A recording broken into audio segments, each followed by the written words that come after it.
அன்புக்குரிய தேவனுடைய பிள்ளைகளே, ஆண்டவராகிய இயேசு கிறிஸ்துவின் நாமத்தினாலே இந்த காலை பொழுதிலே உங்களை நாங்கள் வாழ்த்துகிறோம். இந்த நாளுக்குரிய ஆண்டவருடைய வார்த்தையை நாம் வாசிப்போம். ஏசாயா தீர்க்கதரிசன புத்தகம் 44வது அதிகாரம் 1-2 ஆகிய வசனங்கள். இப்போதும் என் தாசனாகிய யாக்கோபே, நான் தெரிந்து கொண்ட இஸ்ரவேலே கேள்.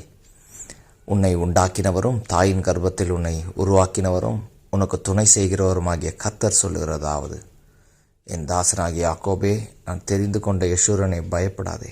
இந்த இடத்துல ஆண்டவருடைய வார்த்தை சொல்லுகிறது, இஸ்ரவேலே, யாக்கோபே, நான் உனக்கு துணை செய்கிறேன் என்று சொல்லி. ஒருவேளை உங்களுக்கு துணையாக யாரும் இல்லை, இவ்வளோ பெரிய பிரச்சனையை நான் எப்படி ஹேண்டில் பண்ண முடியும் என்று சொல்லி எனக்கு துணையாக யாருமே இல்லையே, நான் தனியாக இருக்கிறேனே, எனக்கு துணை நிற்பேன் என்று சொன்னவர்கள்,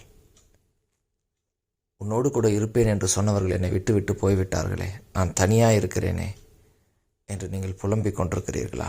ஆண்டவர் சொல்லுகிறார், யாக்கோபே, நான் தெரிந்து கொண்ட இஸ்ரவேலே, தாயின் கர்ப்பத்தில் உன்னை நான் உருவாக்கினேன், நான் உனக்கு துணையாக இருப்பேன் என்று ஆண்டவர் சொல்லுகிறார். உங்களுடைய வலது கையை பிடித்து பயப்படாதே, நான் துணை நிற்கிறேன் என்று ஆண்டவர் உங்களை பார்த்து வாக்கு பண்ணுகிறார்.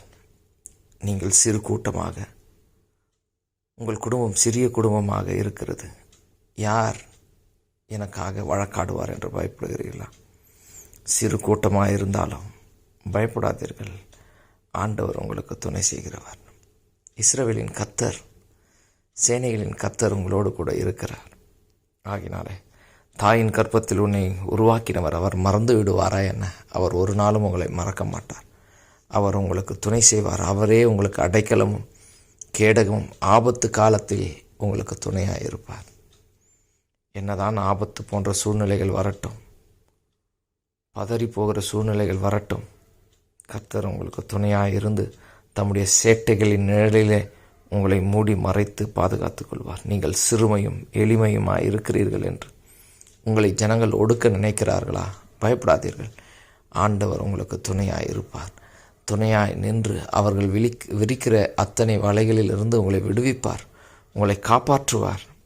இங்கே யாக்கோபு அப்படித்தான் தன் தாயையும் தகப்பனையும் விட்டு வேறு தேசத்துக்கு அவன் போய் கொண்டிருக்கிறான். தனிமை, தகப்பனும் இல்லை, தாயும் இல்லை. இவனுடைய எதிர்காலம் எப்படி இருக்கும்? போகிற இடத்தில் எந்த இடம் என்று தெரியவில்லை. பயந்து கொண்டிருக்கிறான். ஆண்டவர் சொல்கிறார், இஸ்ரவேலே பயப்படாதே, யாக்கோபே பயப்படாதே, நான் உனக்கு துணையாக இருப்பேன். திரும்ப உன்னுடைய தகப்பன் வீட்டுக்கு நான் வர பண்ணுவேன். ஒருவேளை நீங்கள் பயந்து கொண்டிருக்கிறீர்களா? யாரும் இல்லை என்று சொல்லி ஆண்டவர் உங்களுக்கு துணை நிற்பார். கர்த்தர் தாமே உங்களை ஆசீர்வதிப்பாராக. ஆமென்.